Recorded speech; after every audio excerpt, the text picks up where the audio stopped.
Mukul astrology and vastu online classes में आपका बहुत बहुत स्वागत है। जैसे कि जानते हैं हमारी जो सीरीज चल रही है एनालिसिस ऑफ हॉरोस्कोप, उसके आज हम लेक्चर नंबर 11 में बात करेंगे strength and weakness of the planet and the houses. कि कोई भी ग्रह जो अपना फल देता है वो अपने बलों के हिसाब से देता है। जितने ज़्यादा ग्रह आपकी कुंडली में बली होंगे वो उतना ही अच्छा फल आपको प्रदान करेंगे। तो कैसे कोई ग्रह बली होता है या वीक होता है कुंडली के अंदर, वो आज हम आपको समझाने के प्रयास करेंगे। तो यहाँ आप देखेंगे हम 5 तरह से किसी भी प्लैनेट की स्ट्रेंथ को हम एनालिसिस कर सकते हैं कि वह कितना ज़्यादा बली है या कितना ज़्यादा कमज़ोर है। मैथमेटिकली भी इस चीज़ को हम कैलकुलेट कर सकते हैं, लेकिन वो बहुत लंबा प्रोसेस हो जाएगा, इसलिए हम आपको वहाँ न समझा के सिर्फ एक जिससे कि आप एक एसेस कर सकें, कुंडली का एनालिसिस कर सकें कि वो कितना बली है या ग्रह निर्बल है। तो यहाँ पहला जो मेथड है, इसके हम जो काम में लेते हैं, कोई ग्रह किस राशि में बैठ के क्या फल देगा, पहले हम वो बताना प्रयास करते हैं। तो जैसे आप देखें, ये प्लैनेट जो है वो अपने उच्च राशि में सर्वाधिक बली माना जाता है और अपनी नीच साइन में वो सबसे ज़्यादा कमज़ोर माना जाता है। तो ऑर्डर आपको जो मिलेगा, उच्च राशि में सर्वाधिक बली, मूल त्रिकोण में उससे कम, ओन साइन में उससे कम, नस्व राशि में और नीच राशि में सर्वाधिक कमज़ोर माना जाएगा। जैसे कि आपको मालूम ही है कि मेष जो है अपनी मकर राशि में उच्च का होता है, सूर्य मेष राशि में उच्च का होता है, चंद्रमा वृष राशि में उच्च का होता है, बुध कन्या राशि में उच्च का होता है, शनि तुला राशि में उच्च का होता है, शुक्र जो है वो मीन राशि में होता है और बृहस्पति कर्क राशि में अपना उच्च का होता है। और इन्हीं जो राशियाँ मैंने आपको बताई हैं, इन्हीं की जो सप्तम राशि होगी वो उनका नीच राशि होगी। जैसे सूर्य जो है वो तुला राशि में नीच का होगा, चंद्रमा वृश्चिक राशि में नीच का होगा, बुध मीन राशि में नीच का होगा, मंगल कर्क राशि में नीच का होगा, शनि मेष राशि में नीच का होगा, बृहस्पति जो है वो मकर राशि में नीच का होगा और शुक्र जो है वो कन्या राशि में नीच का होगा। ये सारे चार्ट्स हम आपको पहले बता चुके हैं पिछले वीडियोस में, तो कृपया आप उनको एक बार रेफर कर लीजिएगा जिससे कि आपको दिक्कत ना आए। मैं आपको एक बार ओन साइन और बता देता हूँ। मेष और वृश्चिक जो राशि हैं 1 नंबर और 8 नंबर के, इनके मालिक मंगल होते हैं। 2 और 7 नंबर की जो राशि हैं वृष और तुला, इनके मालिक शुक्र होते हैं। 3 और 6 नंबर की जो राशियाँ होती हैं मिथुन और कन्या, उनके मालिक बुध होते हैं। 4थे नंबर की राशि चंद्रमा कर्क होता है जिसके मालिक चंद्रमा होते हैं। 5वीं सिंह राशि कहलाती जिनके के मालिक जो हैं सूर्य देव हैं। इसके बाद 9 और 12 नंबर के जो मालिक हैं वो धनु और मीन हैं जिनके मालिक बृहस्पति होते हैं। और 10 और 11 राशि के जो मालिक हैं जैसे मकर और कुंभ, उनके जो मालिक हैं वो शनि देव हैं। तो इस तरह से कौन सा ग्रह किन राशि में बैठा हुआ है, ये आप उसके हिसाब से अपना फल निकाल सकते हैं। नाउ दूसरा ये इसके अंदर देखेंगे relation with the disposer of the planet. कोई ग्रह दूसरे ग्रह के साथ कैसे संबंध बनाता है, ये हम आपको पहले पंचमेत्रिक कोष्टक के अंदर आपको समझा चुके हैं। क्योंकि क्या होता है, 2 तरह से होते हैं, एक तो उनकी नैसर्गिक मैत्री होती है, एक इनकी तात्कालिक मैत्री होती है। इन दोनों का जब हम समायोजन करते हैं तो हमको पंचमैत्री मिल जाता है। तो इसके लिए आप हमारा पिछले वीडियो दे सकते हैं ना। यहाँ पर जो ऑर्डर होगा वो आपको मिलेगा अधिमित्र में सर्वाधिक बली, मित्र में उससे कम, सम के अंदर उससे कम, शत्रु में और भी कम निर्बलता होती जाएगी, अधिशत्रु में सर्वाधिक निर्बल माना जाएगा in relation to it disposal. तो ये पंचमेत्रिक कोष्टक आपको बनाना हमने बता चुका है, तो आप उसको रेफर कीजिएगा, आपको और अच्छे समझ में आ जाएगा। अब हम तीसरे में जो देखेंगे हाउस ऑक्यूपेंसी, कौन सा भाव के अंदर ग्रह बैठ के बली होते हैं, निर्बल होते हैं, उसके बारे में आपको समझाएंगे। जैसे कि हमने आपको पहले बताया था कि जो ग्रह के अंदर, जो कुंडली के अंदर जो भाव हैं, इनको हमने 3 पार्ट में बांटा था, एक तो केंद्र, फिर पंथर और अपोकैलिप्स। यहाँ भी हमने आपको बताया था केंद्र में जो होंगे बैठे हुए ग्रह वो सर्वाधिक बली होंगे, उससे कम जो होंगे वो पंथर में, और सबसे कम जो होंगे वो अपोकैलिप्स में माने जाएंगे। यहाँ हमने और भी एक आपको माइन्यूट चीज़ बताई है जिसको कि आप समझ सकते हैं। केंद्र में यदि कोई ग्रह प्रथम भाव में बैठा हो तो सर्वाधिक बली होगा, और उससे कम जो बली है वो दशम भाव में, और उससे कम सप्तम भाव में, और सबसे कम जो है वो चतुर्थ भाव में माना जाएगा। ये निर्बलता नहीं दिखाते, ये इनकी तुल्यात्मक इनकी स्ट्रेंथ है उसको बताते हैं। तो इस चीज़ का आप ध्यान में रखिएगा। इसी तरह से पनफल में आप देखेंगे तो 9th हाउस में ज़्यादा स्ट्रांग होगा, 8th में उससे कम, और छठे में उससे कम, और सेकंड में उससे भी कम होगा। एपोकालिप्स में आप चलेंगे तो 12th में बली है और 9th में उससे कम है, और 11th में उससे 6th में उससे कम है, और 3rd में उससे भी कम है। तो आप ये देखेंगे इस कुंडली के अंदर मोटे तौर पे आप जो समझेंगे वो ये है कि प्रथम भाव में कोई ग्रह बैठा हुआ है तो सर्वाधिक बली है, और जो तृतीय भाव में बैठा हुआ है वो कुंडली के अंदर सबसे निर्बल ग्रह माना जाएगा हाउस ऑक्यूपेंसी के हिसाब से। प्रथम भाव को हमने स्ट्रॉन्गेस्ट इसलिए माना है क्योंकि वो केंद्र और त्रिकोण दोनों को ही कंडीशन में ये माना जाता है, इसलिए इसको हमने सर्वाधिक स्ट्रॉन्ग माना गया है। बहुत से जो हैं जिनका विभिन्न जो लेखक उनका मत ये है कि दशम भाव सर्वाधिक बली होता है। दशम भाव नो डाउट दशम भाव भी बहुत बली माना जाता है। इससे आप अपना मान सम्मान रेपुटेशन देखते हैं, ये आपकी जो जीवन से होने वाली सभी घटनाओं को इंडिकेट कर, सौभाग्य को इंडिकेट करता है, आपकी हेल्थ को इंडिकेट करता है। तो यदि कर्म क्षेत्र की अगर आप बात करें तो दशम स्थान ज़्यादा बली हो जाता है, और ये आपका जो है दैनिक कर्म के हिसाब से, आपके हेल्थ के हिसाब से वो फर्स्ट हाउस को हमने स्ट्रॉन्ग माना है।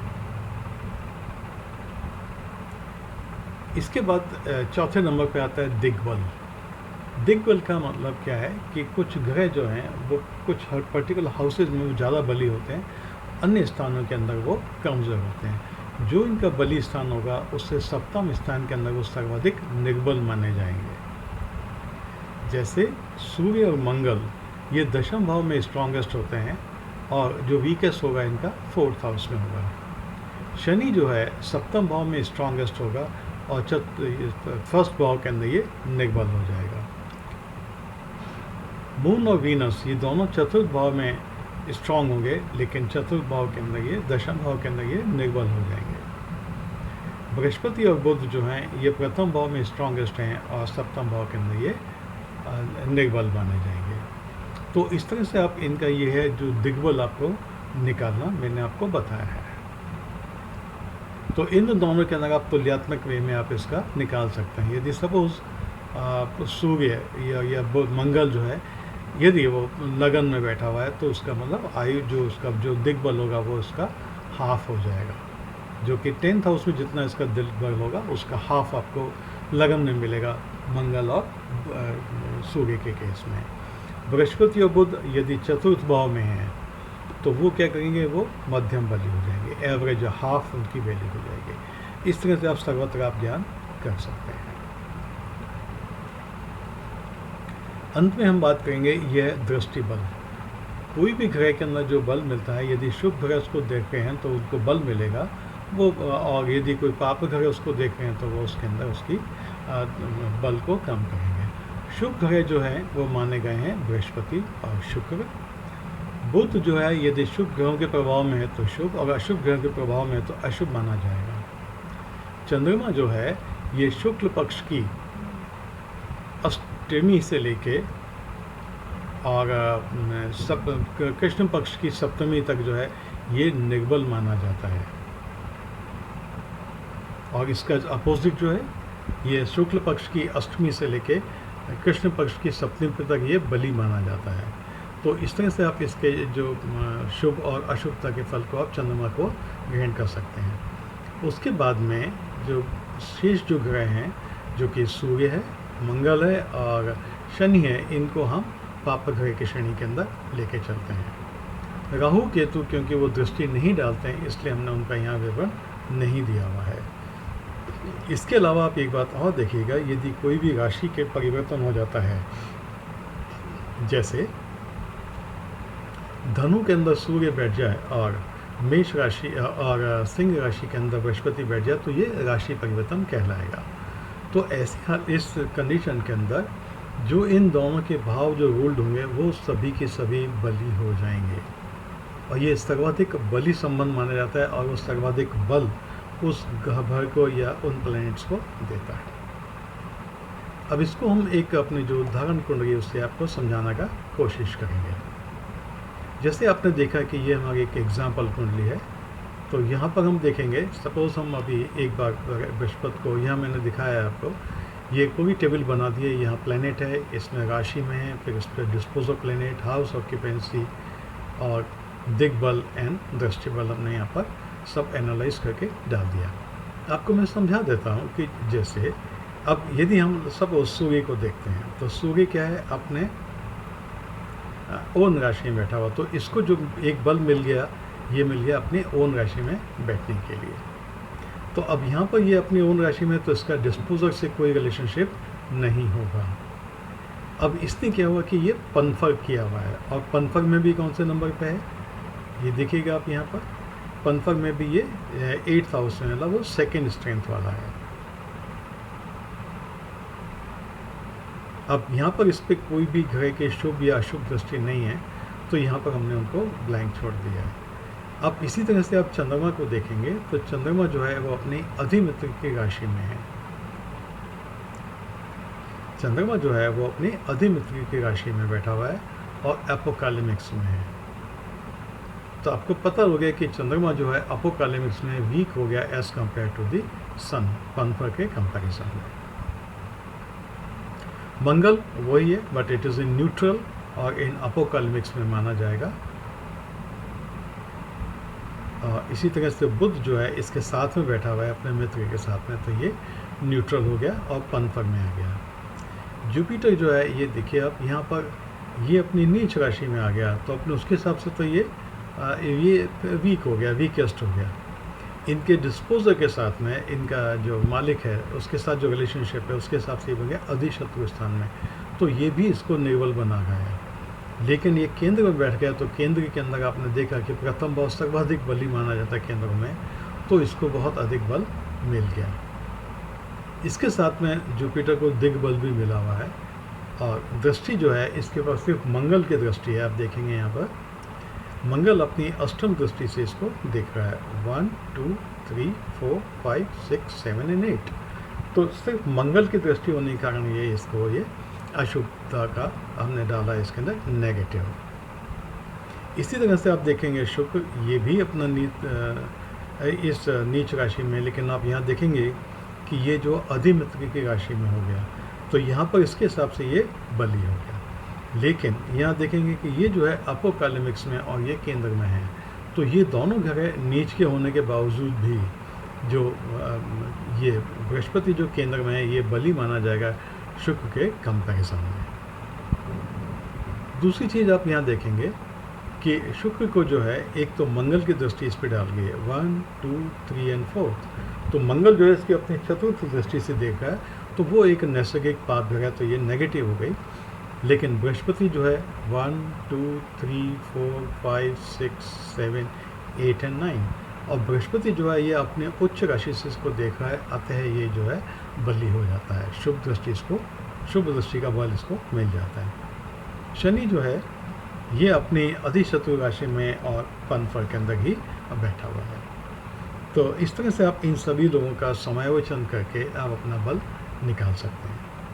तो हमने यहाँ पर आपकी आसानी के लिए एक ये ऑर्डर लिख दिया है कंक्लूजन, जिसमें आप देख सकते हैं कि इस कुंडली के अंदर सूर्य जो है वो सर्वाधिक बली है, शनि उससे कम बली है, मंगल उससे कम बली है, शुक्र उससे भी कम बली है, चंद्रमा उससे भी कम बली है, बुध उससे भी कम, और बृहस्पति जो है वो सर्वाधिक निर्बल माना जाएगा इन सब ग्रहों के तुलना के अंदर। तो आई होप कि आपको ये कैसे हम निकालते हैं, अब मैं यही रिक्वेस्ट करूँगा आप सबसे, ये अपने आप कुंडली ले लीजिएगा इस तरह से, और उसके बाद में अब जो प्लैनेट की जो है ये आप ऐसे चार्ट बना लिए गए। देखिए चार्ट बनाने से क्या होता है, हम लोगों के अंदर बहुत आसानी हो जाएगी आप लोग को अंडरस्टैंड करने में। इसलिए मैंने आपको देखा होगा हर वीडियोस में मैंने आपको कोशिश की है कि चार्ट बनवा दूं, जिससे कि आप जब भी चाहें उनको रेफ़र कर सकें ये आसानी के साथ, और कॉन्सेप्ट आपको एस्ट्रोलॉजी का समझ में आ सके। ओके, अब हम बात करेंगे strength and weaknesses of a house. कौन सा हाउस बली है, कौन सा हाउस निर्बल है, ये भी हमको मालूम होना चाहिए। तो जो भाव बली होगा वो शुभ फल करेगा, जो भाव निर्बल होगा वो अपना फल निर्बल देगा। तो कैसे एक भाव अपना स्ट्रांग होता है, उसके लिए यहाँ पर है, यदि उस घर का मालिक स्ट्रांग है तो वो घर भी बली हो जाएगा। तो जैसे कि मैंने बताया कि हमने पीछे कुंडली में देखा, सूर्य अष्टम भाव का मालिक स्ट्रांग है तो वो जातक अष्टम भाव के फलों को ज़्यादा अच्छे से भोगेगा, उसको ज़्यादा फल मिलेगा ना। उसके बाद में जो आता है second, it contains an exalted planet और इट्स लॉर्ड इज एग्जॉल्टेड। यदि कोई भाव के अंदर कोई प्लैनेट उच्च का है या उस भाव का मालिक उच्च का है तो वो दोनों तरह से उस भाव को बली बनाएगा।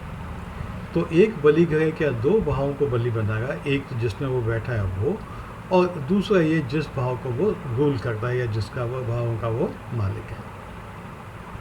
इससे कम जो है एक भाव बली होगा यदि वो अपने ओन मालिक को लॉर्ड को रखता है तो वो बली माना जाएगा।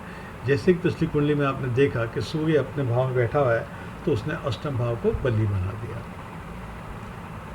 ना। उसके बाद में जो है चौथा भाव जो है, चौथे पे आते हैं is got an expect exchange. दोनों के अंदर राशि परिवर्तन, राशि का दृष्टि परिवर्तन हो तो वो भी बली होते हैं। उदाहरण के लिए आप देख सकते हैं कि सूर्य यदि मेष राशि को देखे और मंगल जो है वो सिंह राशि को देखा तो उनके अंदर ये दृष्टि परिवर्तन माना जाएगा। तो इससे जो भी भाव उनके रूल करेंगे वो दोनों की सभी भाव बली हो जाएंगे ना। इसी तरह से कोई भाव यदि अपने ही लॉर्ड या मालिक द्वारा देखा जाता है या वो उच्च राशि के द्वारा देखा जाता है तो उसको वो और उसको स्ट्रेंथ देंगे, बली बना देंगे। एग्जाम्पल के लिए मैंने यहाँ लिखा है जैसे कर्क राशि है एक्सपेक्टेड बाय जुपिटर और तुला राशि is expected bye Saturn. Now कर्क राशि को ये तो हो गई आपकी उच्च दृष्टि। यदि कर्क राशि का चंद्रमा इस कर्क राशि को देखेगा तो वो उसकी स्वयं की दृष्टि मानी जाएगी। इसी तरह से शुक्र यदि तुला राशि को देखा तो वो उसकी स्वयं की दृष्टि मानी जाएगी।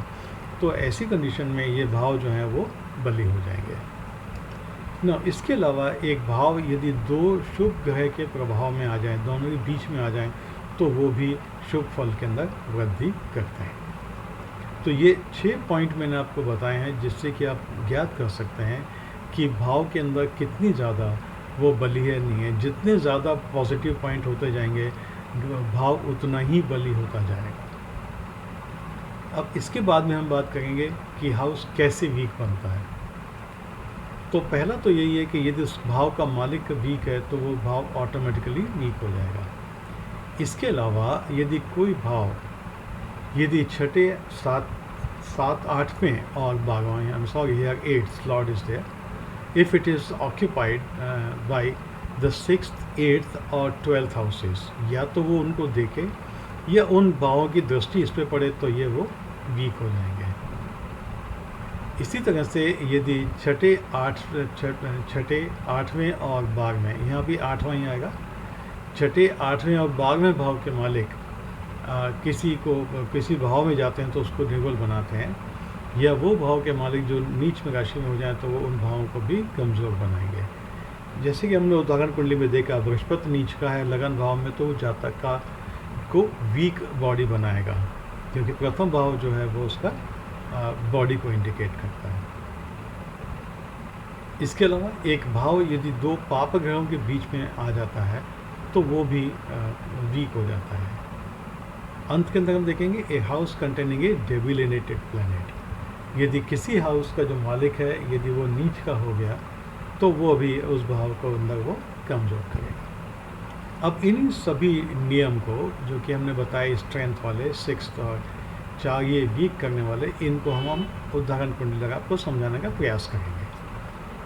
देखिए यहाँ पर जो प्रथम राशि है ये मेष राशि है जिसका मालिक मंगल है।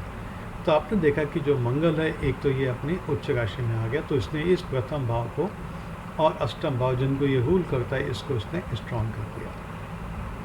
दूसरी चीज़, अब मंगल जो है ये मेष राशि को भी देख रहा है तो इट मीन्स क्या हुआ, मेष राशि या लगन जो है ये इसका स्ट्रॉन्ग हो गया। अब यदि आप कंपेयर करें 1st एंड 8th राशि को तो आप देखेंगे कि प्रथम भाव की जो राशि है वो 8th राशि के कंपैरिजन में ज़्यादा बली है क्योंकि उन दोनों का मालिक मंगल ही है, लेकिन मंगल अपनी राशि को मेष को देख रहा है, वृश्चिक को नहीं देख रहा है। क्लियर। नाउ इसी तरह से आप यहाँ देखेंगे शनि और बृहस्पति के बीच में एक्सचेंज हो गया है। जो शनि है वो बृहस्पति की राशि मीन में बैठा हुआ है और बृहस्पति जो है वो शनि की कुंभ राशि में बैठा हुआ है, तो इन दोनों के बीच में ये राशि परिवर्तन हो गया। तो इसका मतलब ये होगा कि इनके द्वारा रूल किए गए 9th, 10th, 11th and 12th चारों ही हाउसेस इनके जो हैं वो अत्यधिक बली हो गए हैं। अब आप यहाँ देखेंगे कि जो प्रथम भाव है मेष, ये सूर्य और शनि के बीच के अंदर सैंडविच हो गए हैं, दो नैसर्गिक पाप ग्रहों के बीच में आ गए हैं। तो ये जो है ये जातक को ये प्रथम भाव के फलों के अंदर थोड़ा सा हास्य करेंगे। नाउ इसी तरह से जो 11th हाउस है ये भी आप देखेंगे शनि और मंगल दो पाप ग्रहों के प्रभाव में आ गया, सैंडविच हो गया, तो ये इसको वीक बनाएंगे। एक्सचेंज इसको वृद्धि कर रहा है, लेकिन इन दोनों के बीच में आने से इसको ये कमी कर रहा है। अब और आप देखेंगे कि यहाँ पर जो मंगल है वो कर्क राशि और सिंह राशि दोनों को देख रहा है, और इसी तरह से चंद्रमा जो है वो मेष राशि को देख रहा है। तो इसका मतलब ये है कि चंद्रमा और मंगल के अंदर क्या हुआ, दृष्टि परिवर्तन संबंध हो गया। तो ये दोनों ग्रह प्रथम, फर्स्ट, फोर्थ हाउस ये स्ट्रांग हो गए। इसी तरह से पंचम भाव को भी मंगल देखा है सिंह राशि को, और जो सिंह है सेकेंड हाउस में बैठ के वृश्चिक राशि को देख रहा है। तो इस तरह से ये इन भावों को ये बली करेंगे। तो इस तरह से आप देखेंगे कि कौन सा भाव कैसे बली होता है, कैसे निर्बल होता है, ये मैंने इस छोटे से वीडियो में आपको समझाने का प्रयास किया है। आई होप कि आपको ये चीज़ समझ में आ गई होगी। आप चाहें तो उसको बार बार में देख सकते हैं, इसको अंडरस्टैंड कर लें, क्योंकि ये बहुत ही इंपॉर्टेंट फैक्टर है हमारे एनालिसिस ऑफ हॉरोस्कोप का। ये वही चीज़ मैंने यहाँ एक्सप्लेन की है, एक्सपेक्ट एक्सचेंज और कैसे इसके अंदर हुआ है। सो 11th हाउस का भी मैंने आपको बताया, it is sandwich between the two natural malefic planets. So thank you so much for watching my video. Please consider it to like, subscribe and share in order not to miss my incoming future coming videos. Thank you so much.